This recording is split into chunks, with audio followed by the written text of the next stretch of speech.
Poco এক্স3 pro এই ফোনটা এক কাস্টমার ভাই নিয়ে আসে বলতেছে ভাই আমার ফোনটা হঠাৎ করে বন্ধ হয়ে গেছে, এখন কি সমস্যা হয়েছে আমি তো বুঝতে পারতেছি না, আপনি একটু দেখবেন। তো আপনারা তো সবাই জানেন এই ফোনের সমস্যা একটাই হয়, বেশিরভাগই সিপিইউ থেকে সমস্যা হয়। এরপরে আমি ফোনটাকে খুলে নিলাম, খুলে নেওয়ার পরে বোর্ডটাকে পিসিবি স্ট্যান্ডে বসাইলাম।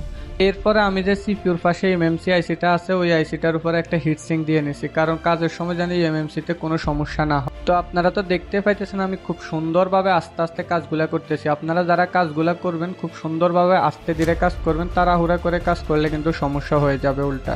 তো আমি র্যামটা উঠাই নিছি, এরপর সিপিইউটা উঠাই নিছি, উঠাই নিয়ে এগুলো সাইডে রেখে দিলাম।